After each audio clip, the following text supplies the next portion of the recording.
নেতাজির বিষয়ে এই বর্তমান যে সরকার এসছে, ভারতীয় জনতা পার্টি সরকার, তার নেতৃবৃন্দ বিভিন্ন কথা তারা বলে থাকছে। নেতাজিকে নিশ্চয়ই সমালোচনা করা যেতে পারে, তিনি যে সমালোচনার ঊর্ধ্বে আমি বলছি না, কিন্তু সঠিক ইতিহাস না জেনে, ইতিহাসকে বিকৃত করে, মানুষকে বিভ্রান্ত করে এই রাজনীতি কিন্তু সঠিক রাজনীতি নয়।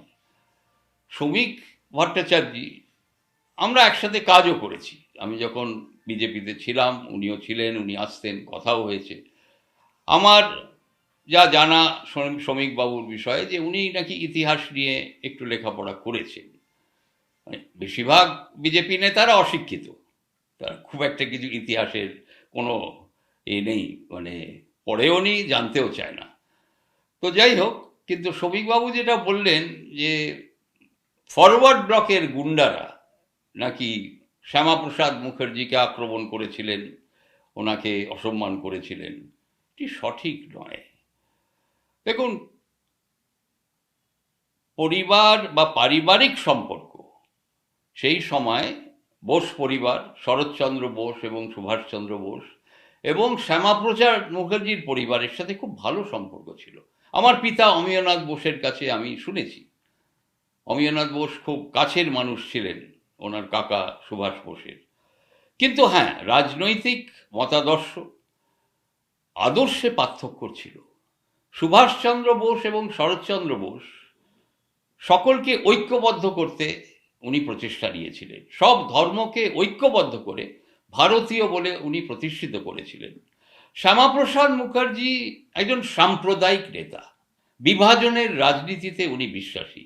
তবে উনি কিন্তু পণ্ডিত মানুষ, উনি স্কলার, উনি কলকাতা বিশ্ববিদ্যালয়ের উপাচার্য ছিলেন, উনি আইনজীবী ছিলেন। তো সম্মানীয় ব্যক্তিত্ব, তার কোনো আমি কিছু বলছি না, কিন্তু উনি কিন্তু সাম্প্রদায়িক ছিলেন।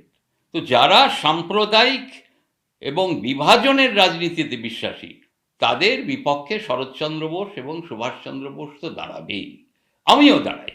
বিভাজনের রাজনীতি যারা করে তাদের কোনো স্থান পাওয়া উচিত নয়, কিন্তু তারা পেয়েছে স্থান, তারা বিভাজন করেই তারা স্থান পেয়েছে, আবার এই বিভাজনের মাধ্যমেই তারা বেরিয়ে যাবে।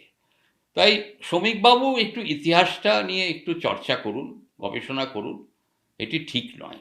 এবং আরেকটি বিষয় উনি বললেন যে শ্যামাপ্রসাদ মুখার্জি যদি চাইতেন, তাহলে ওই ফরওয়ার্ড ব্লকের লোকদের মুখ বন্ধ করে দেয়া যেত। শ্যামাপ্রসাদ মুখার্জির কোনো অস্তিত্বই ছিল না, সেদিনও ছিল না, আজকেও নেই, ওনার কোনো অস্তিত্ব নেই বাংলায়। তাই শ্যামাপ্রসাদকে না তোলাই ভালো। আপনি আপনার যে প্রতিষ্ঠাদাতা অটল বিহারী বাজপেয়ী আর লালকৃষ্ণ আদবানিকে আপনি তুলে ধরুন, আপনি শ্যামাপ্রসাদ মুখার্জিকে তুলে আনছেন কেন, ধরে আনছেন? আবার আমি শুনলাম কোন একটি রাস্তার নামও, যেটা নেতাজি সুভাষ রোড, সেটিও নাকি বদলে শ্যামাপ্রসাদ মুখার্জি করে দেওয়া হচ্ছে। এসব করলে আপনাদের কিন্তু গঙ্গায় ফেলে দেবে পশ্চিমবাংলার মানুষ, সাবধান থাকবেন।